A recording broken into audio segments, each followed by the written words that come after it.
this video, I'll be showing you how to install Homarr on your TrueNAS server.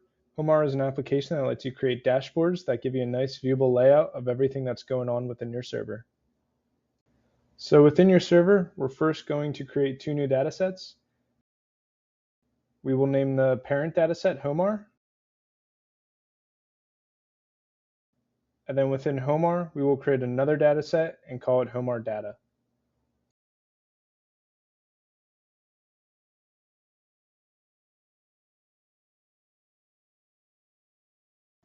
Next, we will want to go to Apps and select Discover Apps. Within here, we'll search for Homarr and install the app. Now, I actually already have Homarr installed, so I'll call this one Homarr 2. Now, under Secret Encryption Key, this is something we'll have to generate ourselves.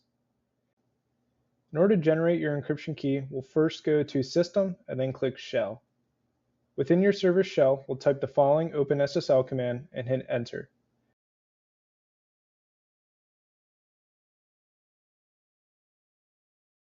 This will generate your encryption key, and be sure to copy this by hitting Ctrl Insert, as we will need this. Back within the Homarr Configurations menu, we'll paste in the previously generated encryption key. Now under port, you can keep the port number as default, however, since I'm already using this port, I'm going to change it. Next, under this Homarr Data Storage section, we're actually going to link the dataset that we made at the start of this video. Once complete, all settings will be default, so we can just go ahead and click Install.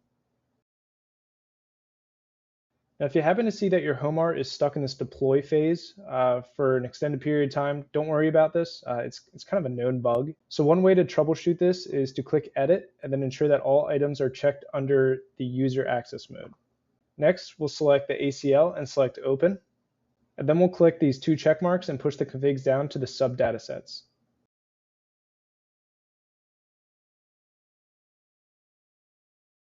Afterwards, make sure you restart the app. And if this doesn't work, then you can just try deleting the Homarr app and reinstalling it, but make sure you create a new encryption key when you do this. After a successful deploy, Homarr will then say running, and you can now select the Web UI button. Here you'll go through the initial steps of creating your Homarr account.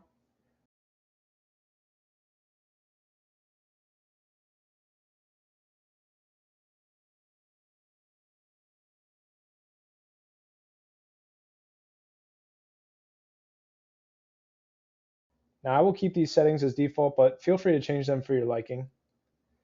Once an account has been created, click Create Dashboard, which will log you into the Homarr portal. Now as you can see, since this is a new install of Homarr, there's currently nothing present within this dashboard when we click around. So to create a dashboard, you'll click New Board and give it a name.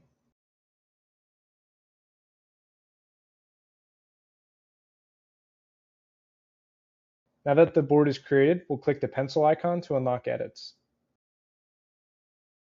Here you can link any application you like. Just to give you an example, here's my current dashboard that I have made for my server. You can see I've linked some apps like Jellyfin, Gaseous, as well as my TrueNAS server itself. And just so you guys can see what this looks like in the real world, I actually have this running on a Raspberry Pi that sits on top of my server, so I can just view this information at any time. I hope you guys found this video helpful, and thank you for watching.